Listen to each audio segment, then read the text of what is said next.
주승용 이번에 새로 국민의당 원내대표 되신 그분이 이런 중요한 얘기를 했어요. 라디오 방송과 인터뷰에서 정권 교체를 못하는 이 있더라도 친문과는 손 못 잡는다.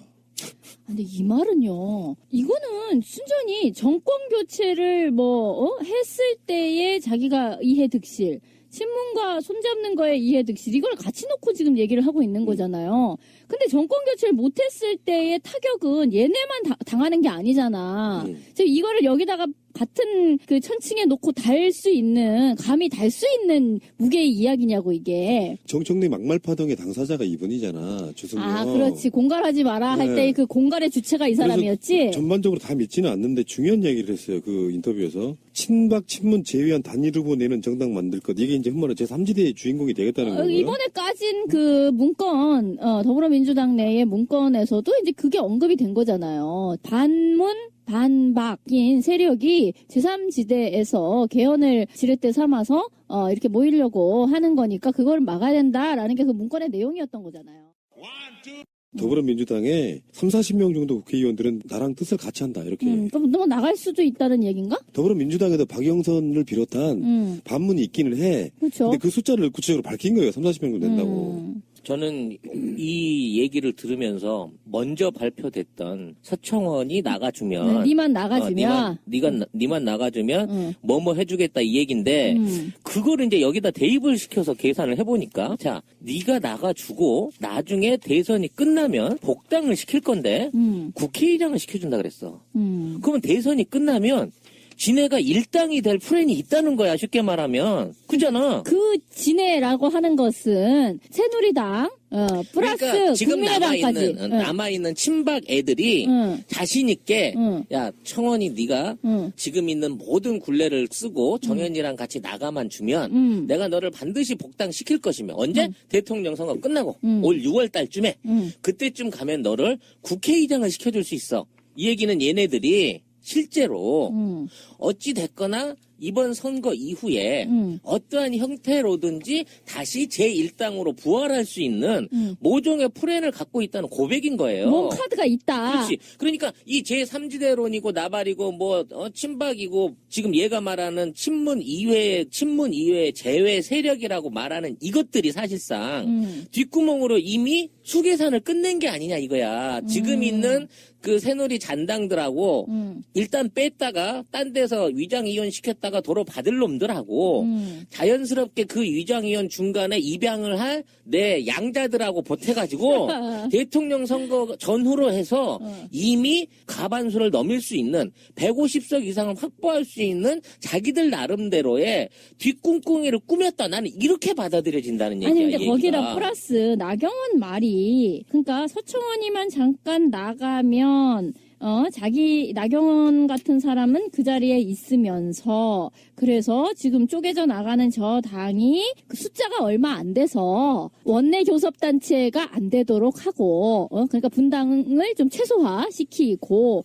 그 상태에서 나는 반기문이를 대통령으로 모시는 일을 수행하겠습니다. 이렇게 얘기를 했단 말이에요. 그러니까 결국 그 뒷꿍꿍이의 내막은 전체적인 이야기를 짜 맞춰보면 쬐끔 나가는 쪼로 하고, 그리고 나서 다시는 이제 다시 이렇게 합치는 방식으로 하는데, 결국 대가리는 반기문이고, 그런데, 국민의당의 일부까지를 포섭하여, 이런 식으로 해서 제1당을 만들고, 거기에 저쪽 문재인과 1대1, 대략 이런 식의 구도가 붙어서 자기네들이 승리도 한다.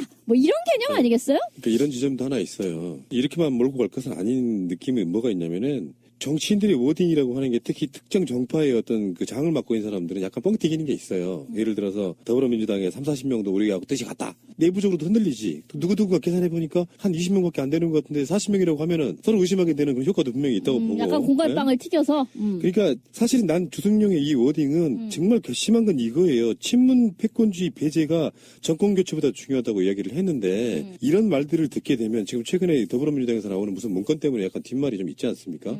그들끼리 어떤 음모가 있었다 이렇게 지금 그 정도 급은 아닌데 근데 그런 상황들을 만들어 놓고 계속 쪼그라들고 있고 안철수 지지율도 떨어지고 있고 얘들이 봤을 때는 그런 생각이 들어야 돼요. 사실 정권 교체는 하겠구나. 문재인이 되겠구나까지 저는 인정했다고 봐요. 그런데 그 상황에서도 지금 계속 먹리를 부리고 있는 상황이라고 저는 보거든요. 그렇죠. 얘들한테 안 쩔 수도 없어요. 이제는 맞죠. 안 쩔 수도 없고 그냥 호남 자민으로 남아가지고 계속 먹리 부리겠다. 일단 그런 의도로 저는 본다는 거죠. 그러니까 일단 제3지대 얘기를 제껴놓고 국민의당과 더불어민주당만 얘기를 한번 해봅시다. 촛불 전국에서 초기에 적극 대응을 통해서 이미지가 국민의당이 상승함과 동시에 안철수의 지지율도 약간 상승세를 보였어요. 그러나 박지원이 똥탕을 튀긴 바람에 다시 추락해버렸고요.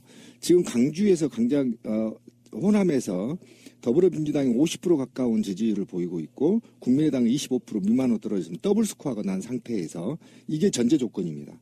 그리고 주승용이 지금 아까 우리 권 PD님이 얘기한 게 핵심인데 촛불 1000만의 촛불 민심 그리고 96% 국민의 적폐 해소에 대한 염원을 짓밟아버리는 말입니다. 왜 그러냐면 지금 굉장히 중요한 키워드를 마치 새누리당 친박 또는 최순실 남자들이나 입에 올릴 만한 얘기를 해냈어요.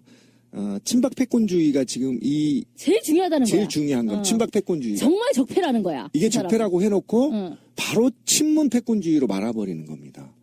그러니까 같은 선상에서 이미테이션을 만들어버린 겁니다. 지금 이게 주승용 입에서 나온다는 얘기는 지금 국민의당이 산화되는 과정이다. 우리가 몇 주 전에 이런 얘기가 비슷한 얘기를 했어요.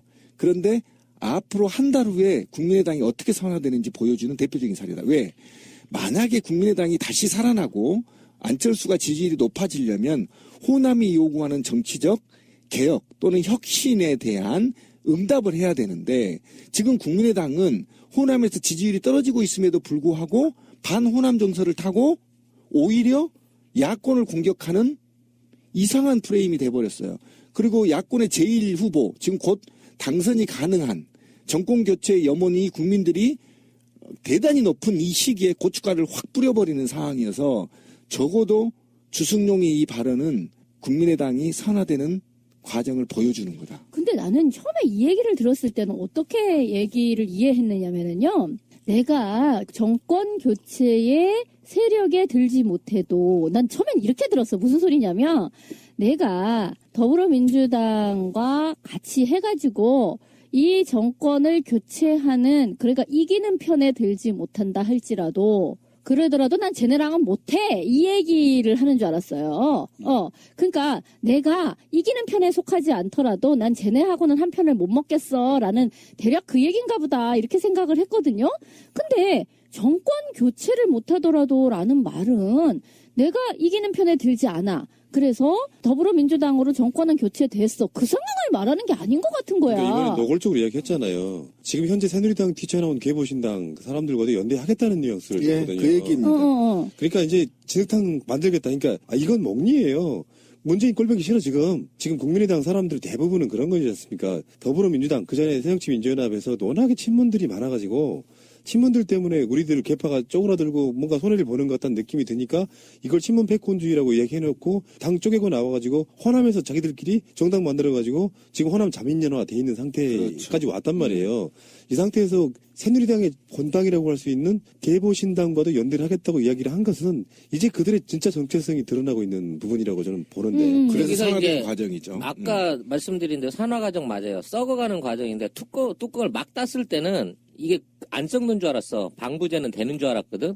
그리고 지금 오늘 주승용이 만일에 연합을 생각해 볼 수 있다라는 차원 안에서 앞으로 연합을 하나보다라고 생각할지 모르지만 이미 이런 조짐의 시나리오가 2주 전부터 나타나기 시작했어요. 국민의당 김동철 의원이 내놓고 얘기했죠. 문재인이 되면 박근혜가 또 되는 거나 다름이 없다. 문재인은 제2의 박근혜다. 좀 심했다 씨발. 그리고 난 다음에 개보신당에 있는 당을 건너뛰는 거예요. 친박에서 나온 개보신당이 정병국이가 문재인 주변에 제2의 최신슬의 그림자가 어른거린다.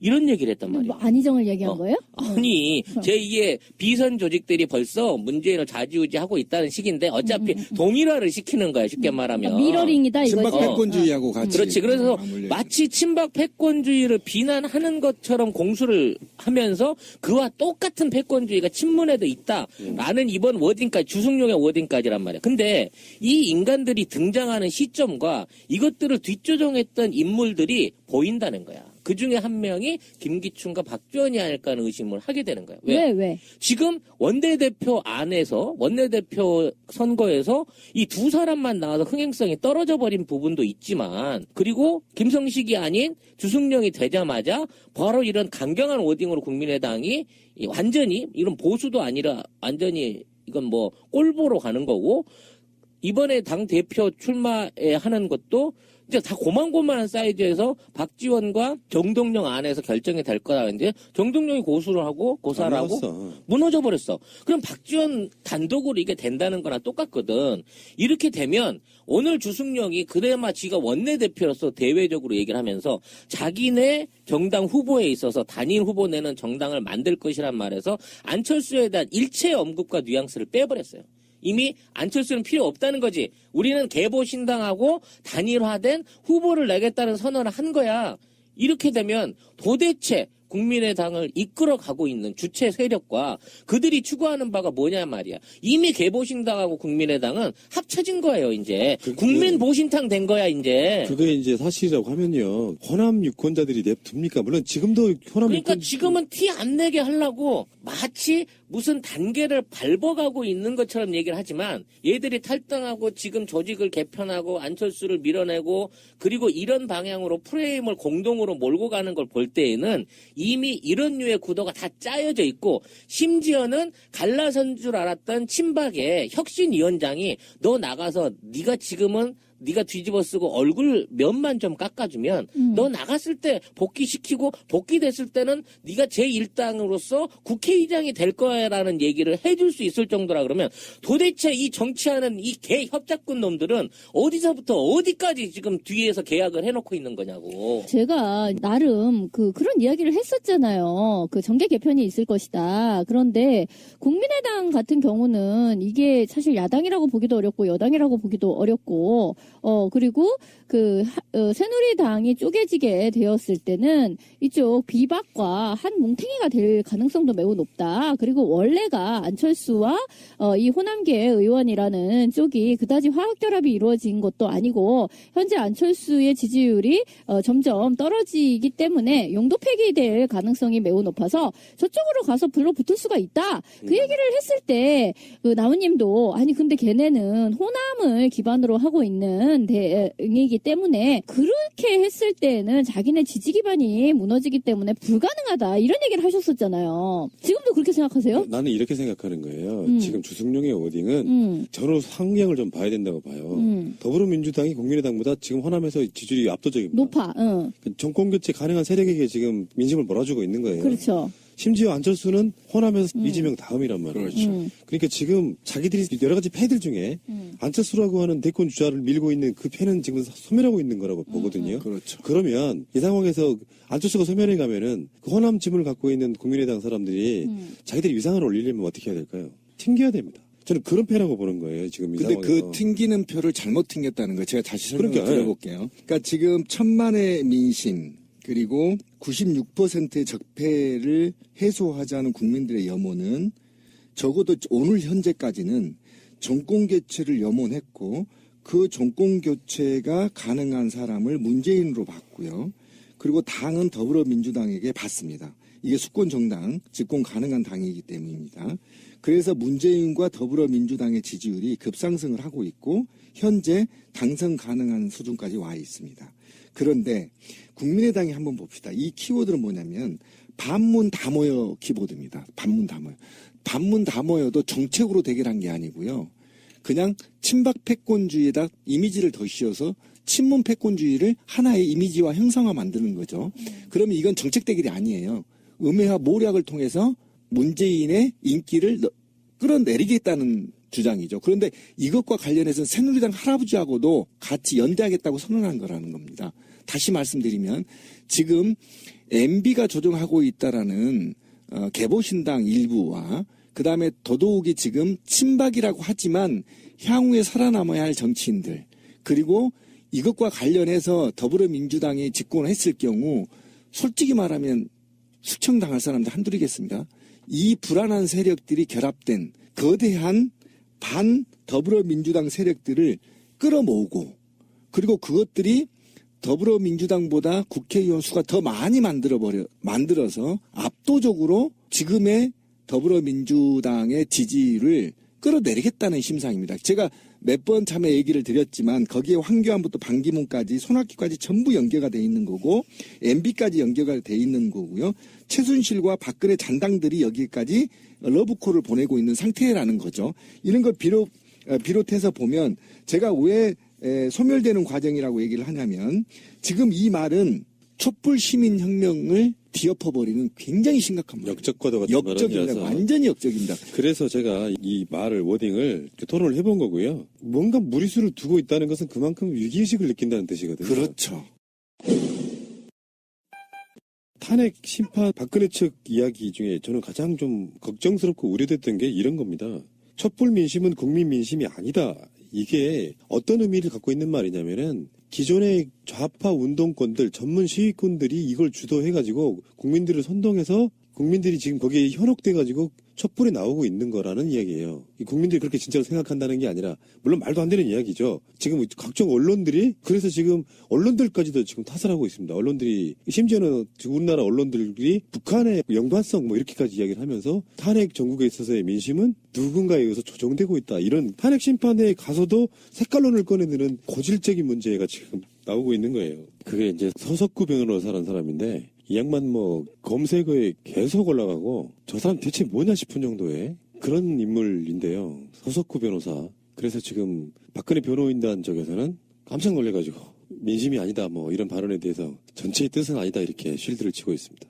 이거를 정말 이렇게 생각한다고 치면 이거 국민들이 엄청나게 국민들하고 맞짱을 바로 뜨겠다는 얘기나 마찬가지인 거예요. 지금 탄핵을 이뤄냈고 지금 있는 정계를 이끌어 나왔던 어떤 이 촛불의 민심을 완전히 무시하는 방향으로 가겠다는 얘기는 이거는 뭐 대화나 타협이나 반성은 없어. 나는 기어이 부활해가지고 니네들을 다시 짓밟을 거야. 이런 선언이나 마찬가지 아니겠어요? 세상에 어떻게 이렇게 시세 판단을 못하고 이렇게 시건방진 얘기를 할 수 있는지 얘는 진짜 정상적인 법제도 안에서 다뤄야 될 얘가 아닌 것 같아. 진짜 광장에 세워놓고 죄 있는 자 나한테 돌을 던져라 그 말 하자마자 돌무덤으로 그냥 확 덮어버려야 될 인간인 거야 지금.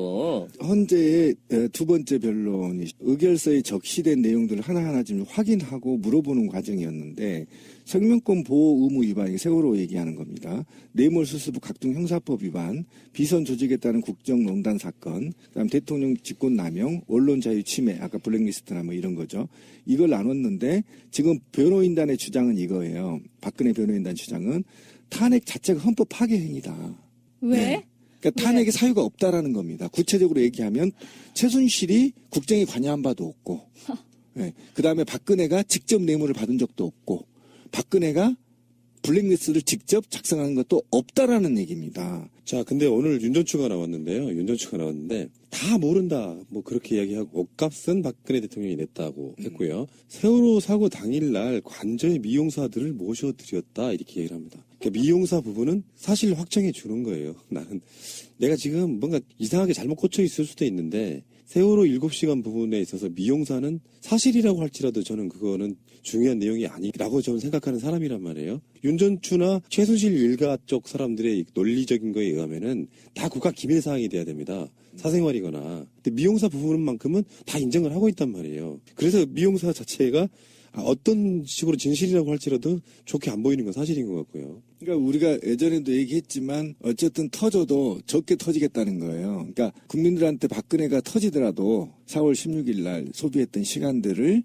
머리로 그냥 한 대 맞는 게 편하겠다 싶은 겁니다, 지금. 그래서 그것과 관련해서 우리가 의혹을 보냈던 게 어떻게 다 국가 기밀인데 미장원 원장이 말을 하고 그다음에 조리장이 말을 하고 뭐 이런 걸 보면 뭔가 좀 프레임이 오랫동안 짜져 있어서 이쪽으로 머리 쪽으로 몰고 가려고 한다. 그리고 또 그 신년 간담회 때 얘기한 게 기자간담회 때 박근혜 씨가 얘기한 게 뭐냐면 만약에 미용시술을 했다면 그런 천벌을 받을 일이라는가 이런 용어를 썼어요. 그런 일이 추호도 없었다.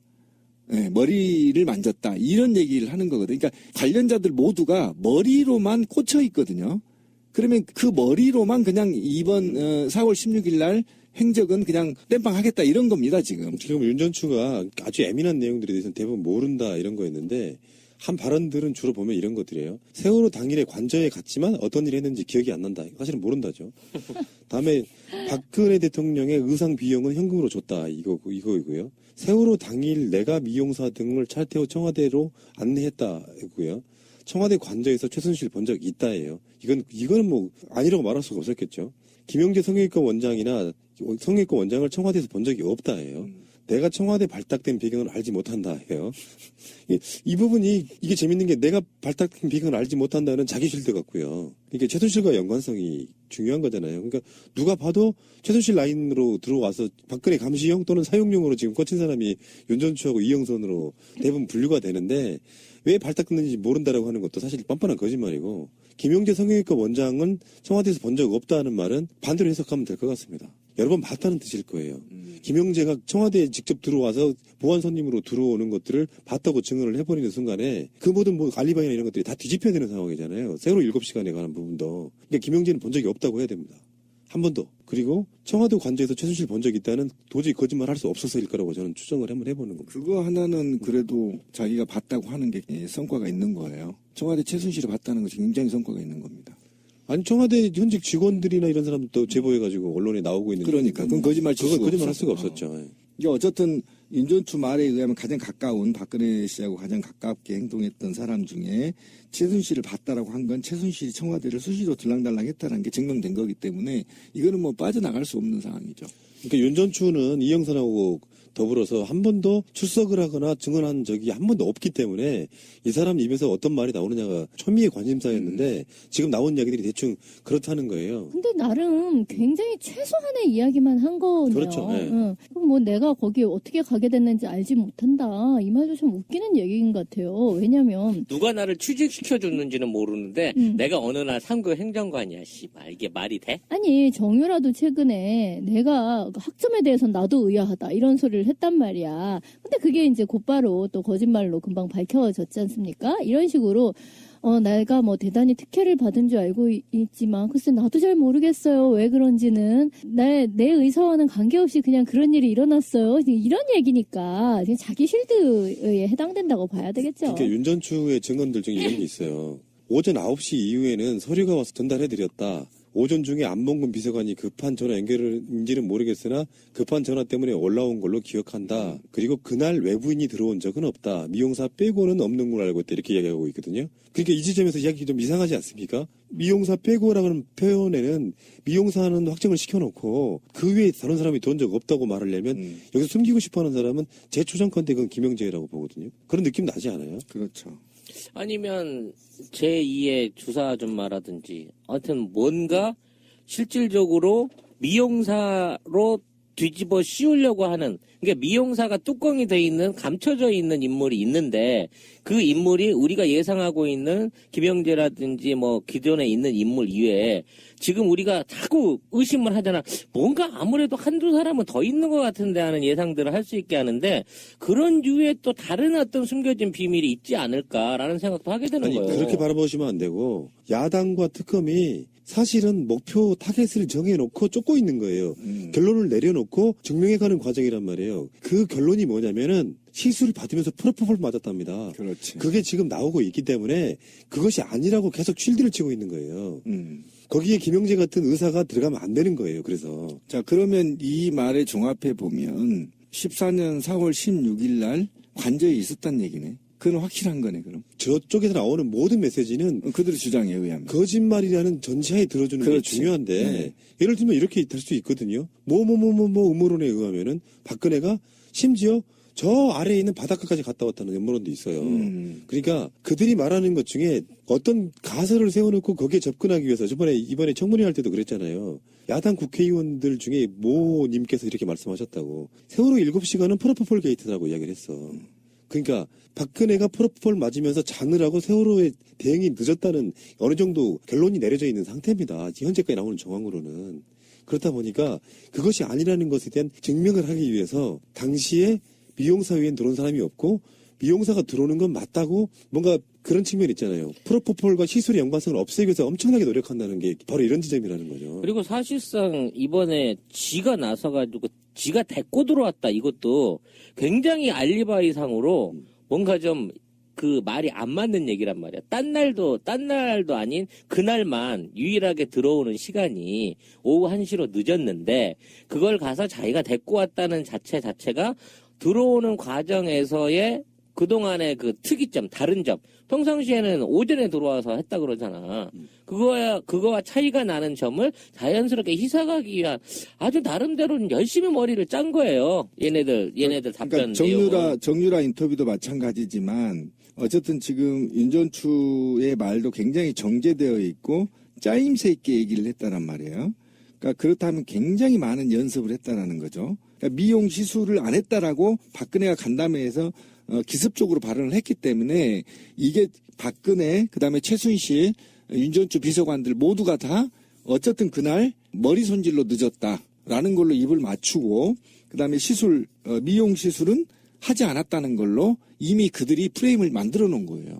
만들어 놓고 나서 윤전추가 헌재에 가서 말을 하는 게 이제 거기에 맞춰서 순서대로 했던 거죠. 근데 저는 거짓말로 보이는 게 아까 윤전추가 했던 이야기 중에 그냥 지나가신 부분 있죠. 안봉근 그 당시 국정홍보비서관인데 안봉근이 오전에 관저에 찾아와서 박 대통령을 만나고 갔다 그랬잖아요. 이것도 제가 보기에는 알리바이용이라는 겁니다. 박근혜 알리바이용. 두 가지를 볼 수가 있어요.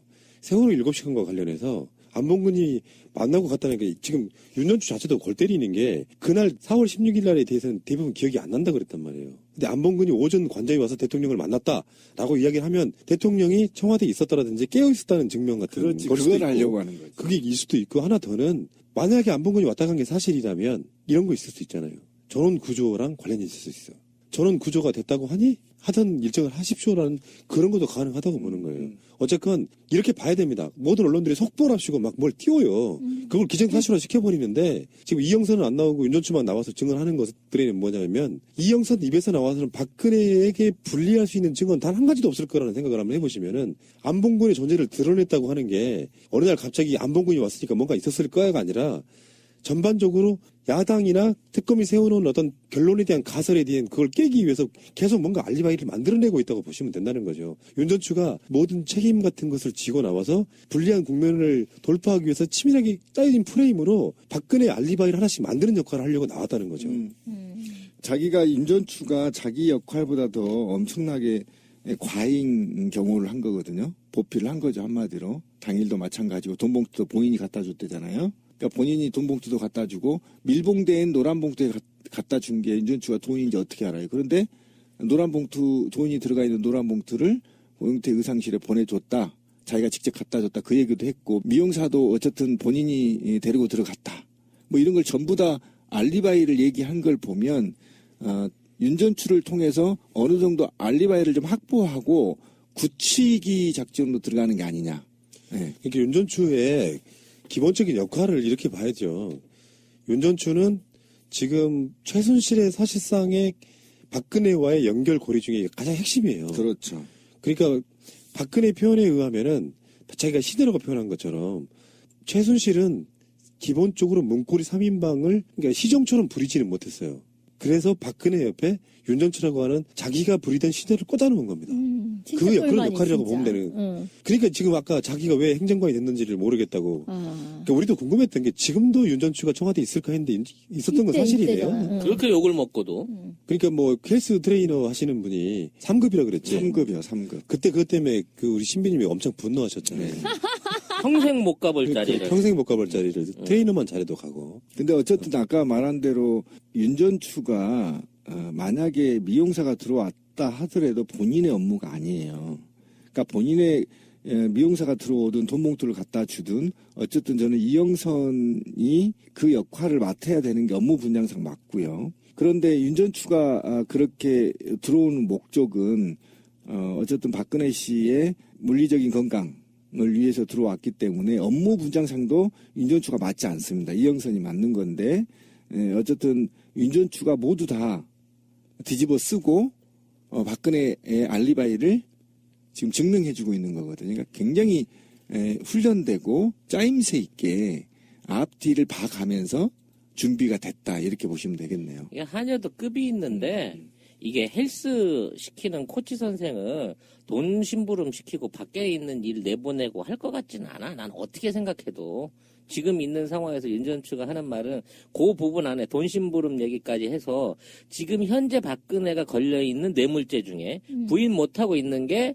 순실이 옷을 해주는 대로 해서 받았다잖아. 그러니까 그 최순실이 현금으로 착 계산하는 그 장면이 찍힌 게 있었잖아요. 그러니까 그렇게 되면 뇌물이 되는 거냐 횡령이 되는 거냐 도대체 뭐냐 막 이랬었잖아. 그럼 고영태는 옷값을 이중으로 받아 처먹은 거고 지금 있는 상태에서 윤전추가 돈을 또 주고 최순실도 돈을 주고 이걸 갖고 갔다 그러면 애초에 거래 자체가 말이 안 되는 거잖아. 그러니까 이거는 굉장히 말도 안 되는 증거를 만들어내기 위해서 윤전추를 그냥 밀어낸 거예요. 쉽게 말하면. 이거 나중에 위중으로 밝혀지고 문제가 생기더라도 윤전추 정도는 문제가 안 된단 말이에요. 얘는 거의 사인 출신이잖아. 나 그냥 그만둘게요. 그럼 위중죄를 짓고 제가 벌금형이나 받고 끝날게 하고 떨어진단 말이야. 근데 나머지 있는 행정관이나 이런 애들이 잡혀서 뒤에 이제 어디 구속이 돼가지고 털릴 때는 윤전추가 알고 있거나 말해줄 수 있는 것보다 훨씬 더 많은 게 나올 수 있기 때문에 얘를 대타로 내보낸 거라고밖에 볼 수가 없는 근데 나는 거지. 이제 그런 쓰임새인 건 분명히 알겠는데요. 여기서 미스테리 하나가 있어요. 윤전추 얘기 중에 오전 중에요. 의료용 가글액을 전달 받아가지고 거기 여기서 이제 조욕이나 이런 사람들이 연결돼 조대기하고 의무실에서 가져오면 부속실이 사실은 관저의 관리랑 밀접한 연관이 있다고 보시면 되거든요. 그쵸? 근데 이 말 중에 있는 거예요. 가글액을 전달 받아가지고 집무실 바깥에 가져다 놓은 뒤에 인터폰으로 가져가시라고 했다는 거야. 그럼 박근혜가 가지러 옵니까? 아니면 또 다른 시녀가 있는 거예요? 뭐야 도대체. 말도 하지 못하는 무슨 시녀가 하나 있는 거야? 거기는 아예 들어가지도 못한다는 거잖아요. 그거는 이해가 돼? 고양이가 물고 갖다 주나 어떻게 되는 거야. 아니 그래서 진돗개가 물어다 주는 거 아닐까? 박근혜가 어떤 일정 공간 안에는 더 이상 못 들어가게 하는 뭔가가 있을 수도 있고 그보다 더 내밀하게 박근혜 옆에 지키는 진짜 신녀가 하나 있는 거야? 뭐야 도대체? 윤전추가 신녀라고 봤는데 그것도 아니라는 거잖아요. 그럼 매일 아침에 아침 저녁으로 비아그라와 졸피뎀을 먹고 우렁이 각시처럼 관저 안에 어딘가에 항아리 속에 숨어 있는 우리가 모르는 우렁 총각이 하나 있었다. 뭐 이런 걸로 나중에 결론이 나지 않을까? 난 너무 기대적으로 이해가 안 가. 나는 박근혜가 자기 모자를 비롯해서 주변에 있는 집게 하나도 직접 안 챙기는 사람인데, 자, 인터폰으로 해서 갖고 가세요 했을 때, 쫄래쫄래 하고 나왔고 그걸 갖다가 지가 쓴다? 나는 이해가 안 돼. 누군가가 숟가락까지 떠먹여 주고 있는 속옷 갈아입는 것부터 시작해갖고 밥 한 술 뜨거나 옷 한 벌 입는 것까지 다 뒤에서 시중 들어주고 있는 우렁이 각시 내지는 우렁이 서방이 하나 있을 것 같다는 생각이 자꾸 드네, 이제 와서는. 요리장도 대통령을 직접 상을 대접한 적이 없고 집무실에 갖다 놓으면 누군가 갖다 주고 빈 그릇이 나오더라 이 얘기였잖아요. 그리고 윤전추도 가글을 직접 못 들어간다는 얘기는 만약에 이 말이 사실이다 그러면 윤전추도 사실상 침실을 못 가는 겁니다. 박근혜 침실 접근 못 가는 거죠. 이렇게 돼 보면 찌라시님 얘기한 대로 누군가가 몸종이 하나 안에 있는 것이고 만약에 윤전추가 머리를 써서 다음에 밝혀질 것을 고려해서 그죠? 만약에 박근혜 씨가 관저에 없었다라고 누군가가 폭로가 될 경우에는 본인이 온팍 뒤집어 쓰기 때문에 이거를 교묘하게 본인이 나중에 빠져나갈 목적으로 저는 그냥 가글만 갖다 줬다. 이렇게 간접 알리바이를 만들어준 게 아닌가 하는 생각이 들어요. 윤전추는 여기까지 하시고요. 더 중요한 이야기가 하나 나왔어요. 윤석열 수사팀장은 못 믿어서 증거 인정을 못한답니다. 이게 무슨 말이냐면은 노무현 대통령 때 특채로 임명된 검사이기 때문에 이 사람의 수사는 도저히 증거로 받아들일 수 없다예요. 그러니까 지금 아까 말한 촛불이 국민의 민의가 아니고 좌파들이 한 것처럼 그런 프레임으로 지금 몰고 가고 있어요. 이건 이런 양아치들이 있습니까? 노무현 때 특채로 임명된 사람이라 받아들일 수 없다. 이렇게 말하면 솔직할 수도 있지. 국정원 대선 개입 사건 때 열심히 수사한 사람이어서 우리의 적으로 인식이 되므로 그 사람의 수사는 뭔가 불공정하다고 생각한다. 요것도 아니고 노무현을 꺼내는 이유가 뭐겠습니까? 노무현 대통령 지지하지 않았던 자기 보수층들을 자극하기 위한 그렇죠. 진영 논리를 강화하기 위함이죠. 정말, 옳고 그르고가 있는 게 아니라 네 편 내 편만이 있는 거라서 우리 편은 좀 결집해 달라 이 얘기인 거죠. 그러니까 지금 사실은 박근혜 변호인단은 어떻게 하면 특검이나 이런 데를 흠집을 내서 그 전면 총사퇴를 하기 위한 모양새를 지금 만들어가고 있는 거라는 걸 제가 지금 느끼고 있어요. 그러니까 온갖 트집과 이유를 만들어서 자기를 지지하는 사람들로 하여금 그래 도대체 헌재에서는 정상적인 변론이 불가능하겠구나라는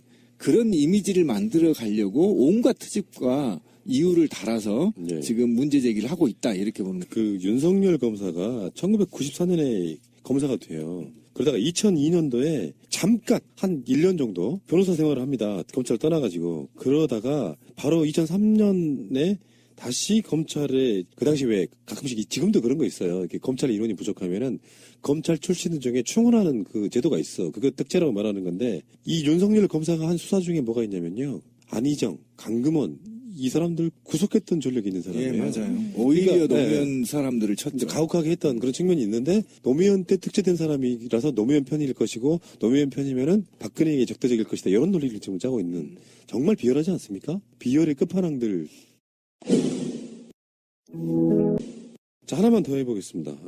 이번에 특검 이야기인데 최순실이 지금 법정에는 나왔어요. 법정에는 나왔는데 특검 수사에는 응하지 않고 있습니다. 감옥에서 안 나오고 근데 있습니다. 난 이것도 가능한가? 라는 생각이 들어요. 선택적으로 재판을 고를 수가 있는 거야? 아니 피의자가? 원래 그게 뭐 이렇게 불구속 상태면 또 모를까 구속이 되어 있는 상태인데 검사가 부르는데 안 가? 이게 가능해요? 우린 여지껏 그게 가능하다고 생각하지 않고 살았잖아요. 아니 근데 그게 이렇게 보시면 돼요. 특검은 일반 검사와는 다르게 기한이 정해져 있잖아요. 그럼 계속 버티는 거야 그냥? 기한 내에 웬만큼은 안 나가려고 최대한 노력을 하는 거고요. 재판에 안 나갈 수는 없어서 재판은 나갑니다. 그러니까 감옥 문을 열어서 꺼내올 수가 없는 거예요. 자기 나가기 싫다고 하면은. 그래서 하나 더 고안된 게 새로 구속영장 청구를 검토해가지고 뇌물죄를 적용해서 감옥에 있는 사람을 다시 체포해 와서 자리에 앉히는 겁니다. 그 방식으로 지금 하고 있는 거예요. 아니, 그러니까 죄를 더블로 걸겠다는 거야? 기소를? 아니, 그러니까 지금 검찰이 기소했던 것들 중에 미진했던 부분들 있죠. 새롭게 혐의를 추가할 수 있는 부분이 뇌물죄가 최근에 많이 드러나고 있으니까 뇌물죄로 기소권을 하나 더 집어넣어가지고 감옥에 있는 자를 검사실로 체포해오는 그런 방식으로 지금 조사를 하겠다는 거거든요. 그 체포영장도 법원이 발급합니다. 법을 아는 자들이 달라붙어가지고 그걸 조언하니까 치밀하게 그런 방식으로 지금 버팅기고 있는 거예요. 특검 끝날 때까지 기다리겠다지 않습니까? 그게 눈에 뻔히 보이는 거잖아요. 그 정유라는 지금 우리나라에 체포되어 올까요? 저는 못 온다고 생각합니다. 왜요?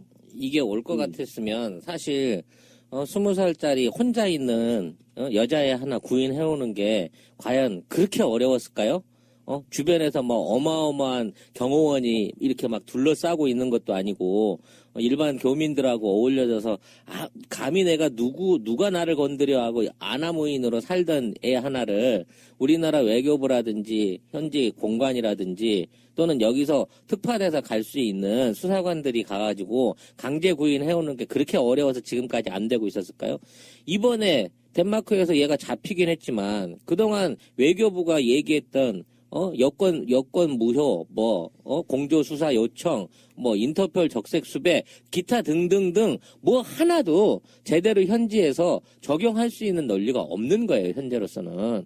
지금 얘가 나온다고 하더라도 덴마크 정부에서 해줄 수 있는 거는 국외 추방 정도에 그칠 뿐이지, 범인 인도조약 이런 걸 통해갖고 강제로 구인해 올 수 있는 상태가 아니란 말이에요. 그러면서 얘네들은 외교적인 절차상 그렇게는 할 수 없다라는 이유로 자진해서 오기 전에는 못 잡아들일 거라는 생각이 자꾸 드는 거예요. 근데 일단 그동안 이제 최순실이 왔다 갔다 하면서 외교관들을, 그러니까 현지의 독일이나 유럽의 각지에 있는 외교관들을 굉장히 또 자기 수하 부리듯이 그렇게 전화해서 대사님 난데요, 애들 때문에 그러는데요, 막 이러면서 통화를 하고 했대잖아요. 그러니까 침을 많이 발라놓은 거야.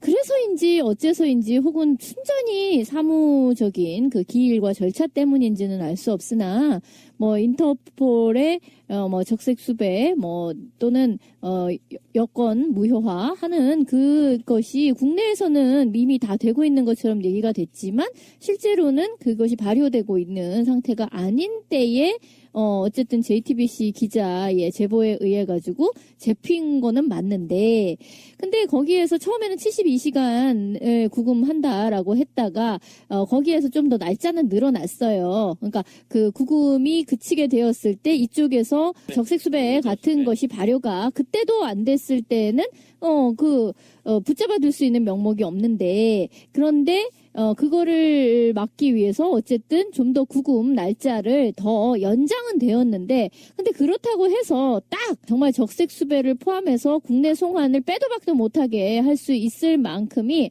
바로 되느냐? 그건 지금으로서는 너무 알 수가 없는 상태인 거예요. 그러니까 이게 절차가 이래요. 지금 임의법 위반으로 잡혀 있기 때문에 아직 범죄 사실이 확인되지 않았습니다. 그러면 한국 검찰이 법원에서 판결하는 범죄 사실 여부에 준하는, 판결문에 준하는 문서를 작성해서 이걸 영문으로 번역한 다음에 덴마크의 법원에 제출한 다음에 이 판결 심의를 거쳐서 이게 합법하다고 인정될 경우에 범죄 인도를 받게 됩니다. 범죄인 인도.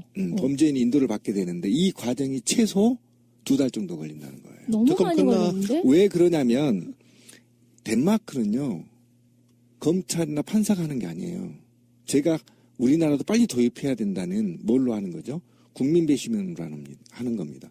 굉장히 까다롭습니다. 만약에 여기에서 이의 제기를 해버릴 경우에 더 늦어질 수 있다는 거예요. 누구죠? 유병헌 딸. 네, 유병헌 딸. 프랑스에서 못 됐고도 엄청났죠. 거기에서 법리 논쟁을 거기서 해버리는 거예요. 덴마크에서. 그렇게 민주주의 국가가 정착된 나라들 함부로 범인이 인정이 완벽하게 될 때까지는 국가 간에 이게 굉장히 어렵다는 겁니다. 단 가장 빨리 오는 방법은 정유라가 원하는 거예요. 맞아요. 예. 내가 가는 게 낫겠다. 그러니까 자진 귀국이 최대한 빠르고. 자진. 근데 정유라가 단서를 달았잖아요. 그렇죠. 구속하지 않으면. 그러니까 여기 법을 서로 간에 교묘하게 이용하고 있는 거고, 정유라는 덴마크에서 우리나라로 따지면 김앤장 같은 변호사를 맞습니다. 썼어요. 엄청난 변호사. 국선 변호인 뭐 예. 쓴다고 이렇게 얘기하겠는데 그게 전혀 아니었다는 아니고. 거야. 돈 많은데 뭐. 그런데 문제는 여기에서 저는 이제 사적인 얘기 하나 해도 될까요? 굉장히 좀 열받아 죽겠어요. 덴마크의 구치소는요, 아이하고 같이 생활해요. 그리고 아이를 키울 수 있는 모든 걸 국비로 다 대줘요. 끝내주지 않습니까? 아니, 국내에서도요, 1년 반인가? 얼마만큼은 애를 키울 수는 있어요, 국내 구치소도. 근데 한국은 이게 지금 정유라에 대해서 배려 못한다는 거예요. 그러니까 제가 무슨 말을 하고 있냐면 그만큼 대한민국 구치소가 편파적이고 굉장히 인권 탄압적인 게 있다라는 거예요. 그러니까 우리도 빨리 시민혁명 같은 걸 좀 빨리 성공해서 정말 국민들이 인권에, 생명에 대한 존엄성이 좀 있도록 했으면 좋겠다는 생각을 덤으로 좀 하게 되더라고요. 근데 어쨌든 정유라를 국내로 데리고 온 건 상당히 어렵습니다. 실제로 어려워요. 왜냐하면 아직 재판 중에 있기 때문에 정유라의 비사실을 정확하게 덴마크 법원에 이해를 시켜야 돼요. 그것도 검찰의 주장이 아닌 법원 판결에 준하는 문서를 갖고 가야 돼요. 원문을 갖고. 그러니까 굉장히 어렵습니다. 이게 지금 정유라에게 직접 여권 반납 명령서가 전달이 됐다라고 해요. 그래서 지금 10일부터는 정유라의 여권이 무효가 된답니다. 네. 그러면은 덴마크가 정유라를 강제 추방할 수가 있는데 아까 우리가 말한 것처럼 덴마크 같은 그런 선진국들에서는 오히려 인권을 위해서 더 절차가 복잡하고 이렇게 네. 되면서 뭐 어찌어찌 막 이의 신청하고 막 그러면 막 망명 신청하고 버틸 거 2달, 3달 이렇게 걸릴 수가 있다는 그렇죠. 측면에서 정유라도 최순실과 똑같은 것 같습니다. 무슨 말이냐면 특검이 끝나기를 바라는 겁니다. 그렇죠. 그 사이에 박근혜는 탄핵이 되겠죠. 근데 정유라가 지금 머무는 곳이 그쪽이 꽤 괜찮은 모양이에요. 그러니까 거기에서는요, 이게 뭐 제가 확정이 된 사람이라고도 볼 수가 없기 때문에 그런 어떤 관이 아니고요, 그냥 가정집처럼 생긴 데에 임시적으로 머물게 하고 그런 제도가 있는 모양이에요. 네. 아이가 있기 때문에 그거 굉장히 중요하겠죠. 우리나라만큼 하겠습니까? 문재인으로 받고요. 그리고 당은 더불어민주당에게 받습니다. 이게 수권 정당, 집권 가능한 당이기 때문입니다.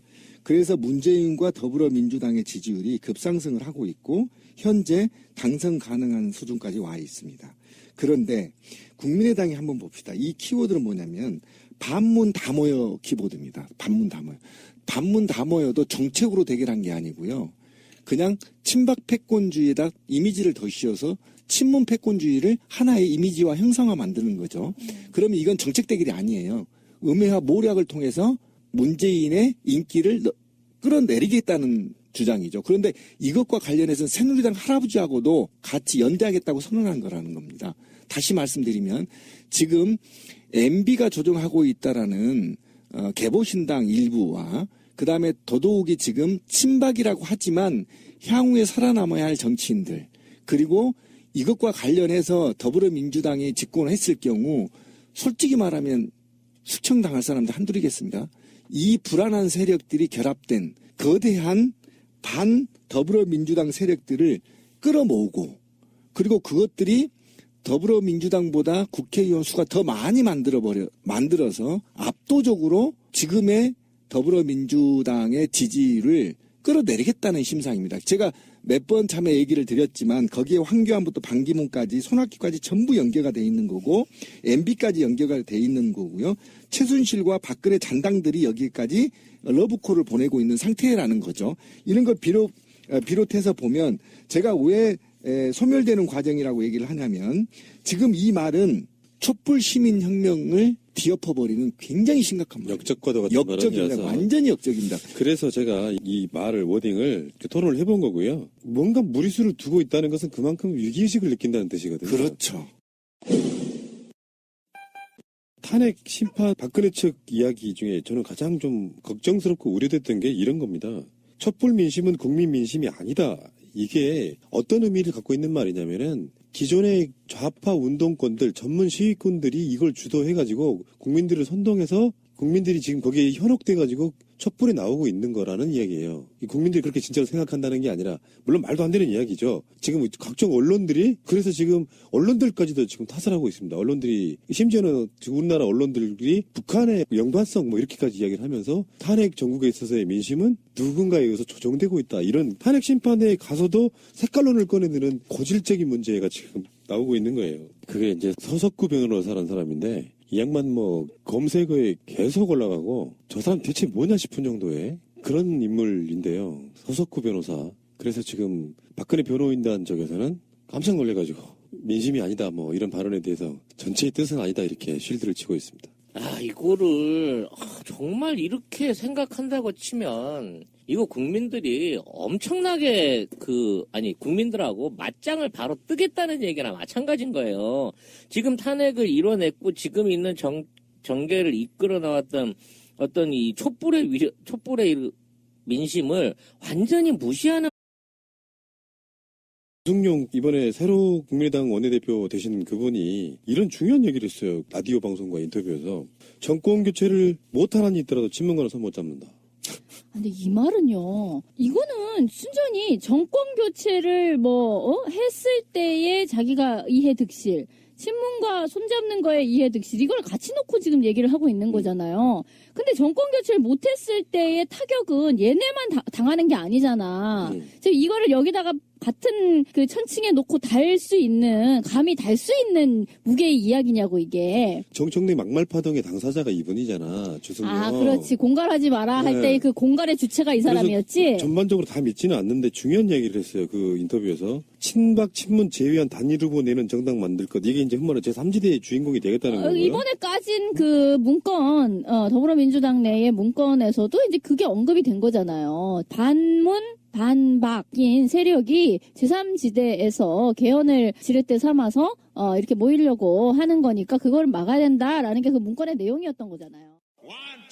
더불어민주당에 30-40명 정도 국회의원들은 나랑 뜻을 같이 한다 이렇게. 그럼 너 나갈 수도 있다는 얘기인가? 더불어민주당에도 박영선을 비롯한 반문이 있기는 해. 그렇죠. 근데 그 숫자를 구체적으로 밝힌 거예요. 30-40명 정도 된다고. 저는 이 얘기를 들으면서 먼저 발표됐던 서청원이 나가주면 니만 나가주면 니만 나가주면 뭐뭐 해주겠다 이 얘긴데 그거를 이제 여기다 대입을 시켜서 계산을 해보니까 자 니가 나가주고 나중에 대선이 끝나면 복당을 시킬 건데 국회의장을 시켜준다 그랬어. 그러면 대선이 끝나면 지네가 일당이 될 프랜이 있다는 거야. 쉽게 말하면. 그잖아. 그 진해라고 하는 것은 새누리당 플러스 그러니까 지금 국민의당까지 남아있는 친박 애들이 자신있게 야 청원이 네가 지금 있는 모든 굴레를 쓰고 정현이랑 같이 나가만 주면 내가 너를 반드시 복당시킬 것이며 언제? 대통령 선거 끝나고 올 6월 달쯤에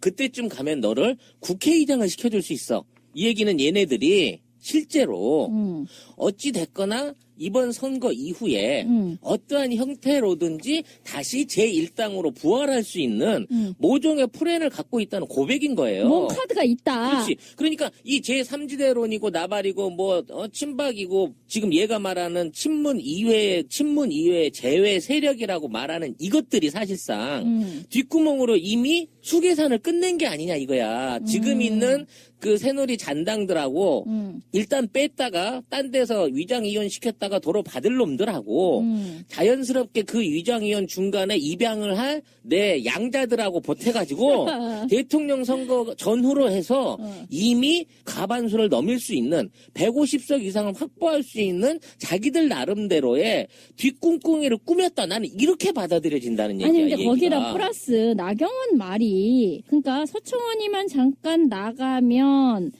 자기 나경원 같은 사람은 그 자리에 있으면서 그래서 지금 쪼개져 나가는 저 당이 그 숫자가 얼마 안 돼서 원내 교섭단체가 안 되도록 하고 그러니까 분당을 좀 최소화시키고 그 상태에서 나는 반기문이를 대통령으로 모시는 일을 수행하겠습니다. 이렇게 얘기를 했단 말이에요. 그러니까 결국 그 뒷꿍꿍이의 내막은 전체적인 이야기를 짜 맞춰보면 쬐끔 나가는 쪼로 하고 그리고 나서 다시는 이제 다시 이렇게 합치는 방식으로 하는데 결국 대가리는 반기문이고 그런데 국민의당의 일부까지를 포섭하여 이런 식으로 해서 제1당을 만들고 거기에 저쪽 문재인과 1대1 대략 이런 식의 구도가 붙어서 자기네들이 승리도 한다. 이런 개념 아니겠어요? 그러니까 이런 지점도 하나 있어요. 이렇게만 몰고 갈 것은 아닌 느낌이 뭐가 있냐면은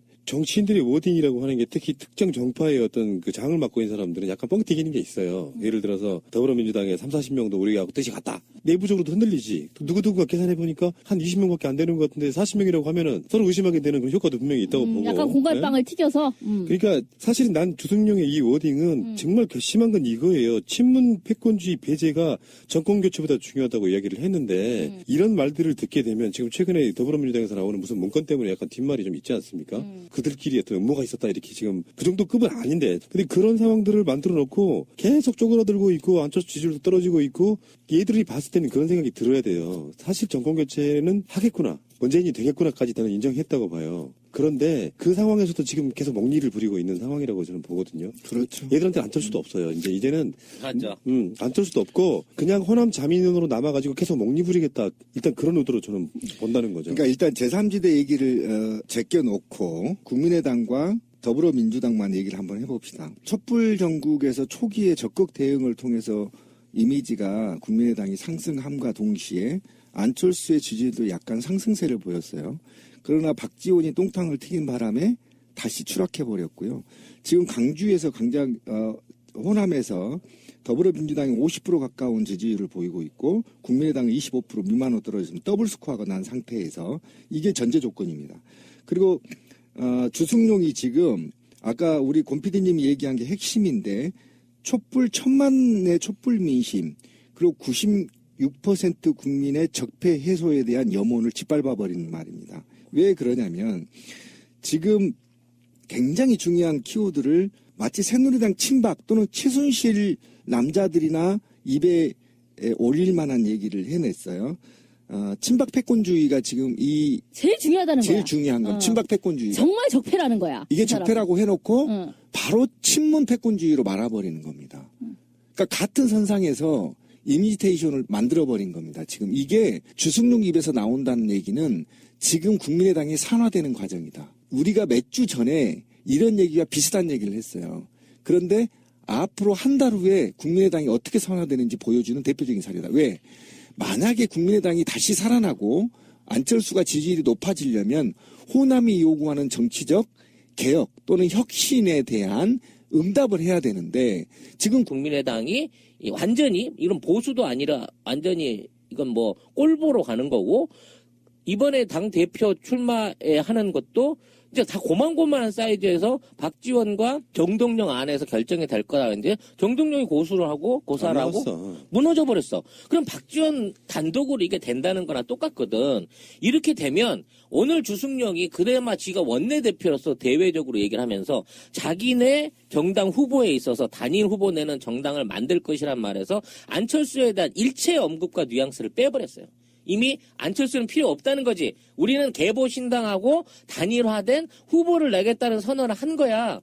이렇게 되면 도대체 국민의당을 이끌어가고 있는 주체 세력과 그들이 추구하는 바가 뭐냐 말이야. 이미 개보신당하고 국민의당은 합쳐진 거예요, 이제. 국민보신당 된 거야, 이제. 그게 이제 사실이라고 하면요. 호남 유권자들이 냅둡니까? 물론 지금도 호남 그러니까 지금은 티 안 내게 하려고 마치 무슨 단계를 밟아가고 있는 것처럼 얘기를 하지만 얘들이 탈당하고 지금 조직을 개편하고 안철수를 밀어내고 그리고 이런 방향으로 프레임을 공동으로 몰고 가는 걸 볼 때에는 이미 이런 류의 구도가 다 짜여져 있고 심지어는 갈라선 줄 알았던 친박의 혁신위원장이 너 나가서 네가 지금은 네가 뒤집어 쓰고 얼굴 면만 좀 깎아주면 너 나갔을 때 복귀시키고 복귀됐을 때는 네가 제1당으로서 국회의장이 될 거야라는 얘기를 해줄 수 있을 정도라 그러면 도대체 이 정치하는 이 개 협작군 놈들은 어디서부터 어디까지 지금 뒤에서 계약을 해놓고 있는 거냐고. 제가 나름 그런 이야기를 했었잖아요. 그 정계 개편이 있을 것이다. 그런데 국민의당 같은 경우는 이게 사실 야당이라고 보기도 어렵고 여당이라고 보기도 어렵고 그리고 새누리당이 쪼개지게 되었을 때는 이쪽 비박과 한 뭉탱이가 될 가능성도 매우 높다. 그리고 원래가 안철수와 이 호남계 의원이라는 쪽이 그다지 화학결합이 이루어진 것도 아니고 현재 안철수의 지지율이 점점 떨어지기 때문에 용도 폐기될 가능성이 매우 높아서 저쪽으로 가서 불러붙을 수가 있다. 그 얘기를 했을 때 나우님도 아니 근데 걔네는 호남을 기반으로 하고 있는 대응이기 때문에 그렇게 했을 때는 자기네 지지 기반이 무너지기 때문에 불가능하다 이런 얘기를 하셨었잖아요. 지금도 그렇게 생각하세요? 나는 이렇게 생각하는 거예요. 지금 주승용의 워딩은 전후 상향을 좀 봐야 된다고 봐요. 더불어민주당이 국민의당보다 지금 호남에서 지지율이 압도적입니다. 높아. 정권 교체 가능한 세력에게 지금 민심을 몰아주고 있는 거예요. 그렇죠. 심지어 안철수는 호남에서 이재명 다음이란 말이에요. 그렇죠. 그러니까 지금 자기들이 여러 가지 패들 중에 안철수라고 하는 대권 주자를 밀고 있는 그 패는 지금 소멸하고 있는 거라고 보거든요. 그렇죠. 그러면 이 상황에서 안철수가 소멸해 가면은 그 호남 지분을 갖고 있는 국민의당 사람들이 자기들이 위상을 올리려면 어떻게 해야 될까요? 튕겨야 됩니다. 저는 그런 패라고 보는 거예요. 지금 이 근데 상황에서. 그 튕기는 표를 잘못 튕겼다는 거 제가 다시 설명을 그러니까, 드려볼게요. 그러니까 지금 1000만의 민심 그리고 96%의 적폐를 해소하자는 국민들의 염원은 적어도 오늘 현재까지는 정권 교체를 염원했고 그 정권 교체가 가능한 사람을 국민의당은 호남에서 지지율이 떨어지고 있음에도 불구하고 반호남 정서를 타고 오히려 야권을 공격하는 이상한 프레임이 돼버렸어요.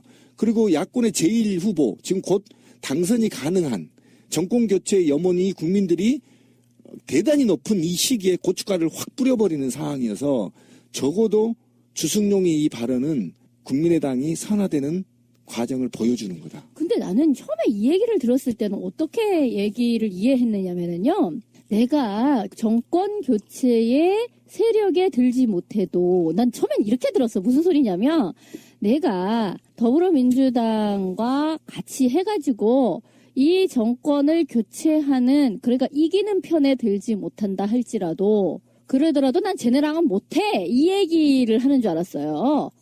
그러니까 내가 이기는 편에 속하지 않더라도 난 쟤네하고는 한 편을 못 먹겠어라는 대략 그 얘기인가 보다 이렇게 생각을 했거든요. 근데 정권 교체를 못하더라도라는 말은 내가 이기는 편에 들지 않아. 그래서 더불어민주당으로 정권은 교체됐어. 그 상황을 말하는 게 아닌 것 같은 거야. 근데 이번에 노골적으로 이야기했잖아요. 지금 현재 새누리당 뛰쳐나온 개보신당 사람들과도 연대하겠다는 뉘앙스를 줬거든요. 그 얘기입니다. 그러니까 이제 진흙탕 만들겠다. 그러니까 이건 몽리예요. 문재인 꼴보기 싫어 지금 국민의당 사람들 대부분은 그런 거지 않습니까? 더불어민주당 그전에 새정치민주연합에서 워낙에 친문들이 많아가지고 친문들 때문에 우리들 개파가 쪼그라들고 뭔가 손해를 보는 것 같다는 느낌이 드니까 이걸 친문 패권주의라고 얘기해놓고 당 쪼개고 나와가지고 호남에서 자기들끼리 정당 만들어가지고 지금 호남 자민연화 돼 있는 상태까지 왔단 말이에요. 이 상태에서 새누리당의 본당이라고 할 수 있는 개보신당과도 연대를 하겠다고 이야기를 한 것은 이제 그들의 진짜 정체성이 드러나고 있는 부분이라고 저는 보는데 그래서 여기서 산화된 이제 과정이죠. 아까 말씀드린 대로 산화 과정 맞아요. 썩어가는 과정인데 뚜껑을 막 땄을 때는 이게 안 썩는 줄 알았어. 방부제는 되는 줄 알았거든. 그리고 지금 오늘 주승령이 만일에 연합을 생각해 볼 수 있다라는 차원 안에서 앞으로 연합을 하나보다라고 생각할지 모르지만 이미 이런 조짐의 시나리오가 2주 전부터 나타나기 시작했어요. 국민의당 김동철 의원이 대놓고 얘기했죠. 문재인이 되면 박근혜가 또 되는 거나 다름이 없다. 문재인은 제2의 박근혜다. 좀 심했다 씨발. 그리고 난 다음에 개보신당에 있는 당을 건너뛰는 거예요. 친박에서 나온 개보신당이 정병국이가 문재인 주변에 제2의 최신슬의 그림자가 어른거린다. 이런 얘기를 했단 말이에요. 뭐 안희정을 얘기한 거예요? 아니 제2의 비선 조직들이 벌써 문재인을 좌지우지하고 있다는 식인데 어차피 동일화를 시키는 거야. 쉽게 말하면. 미러링이다 이거지. 친박 패권주의하고 같이. 그렇지. 그래서 맞물려 마치 친박 패권주의를 비난하는 것처럼 공수를 하면서 그와 똑같은 패권주의가 친문에도 있다라는 이번 워딩까지 주승용의 워딩까지란 말이야. 근데 이 인간들이 등장하는 시점과 이것들을 뒷조정했던 인물들이 보인다는 거야. 그 중에 한 명이 김기춘과 박지원이 아닐까 하는 의심을 하게 되는 거예요. 왜? 지금 원내대표 안에서 원내대표 선거에서 이 두 사람만 나와서 흥행성이 떨어져 버린 부분도 있지만 그리고 김성식이 아닌 주승령이 되자마자 바로 이런 강경한 워딩으로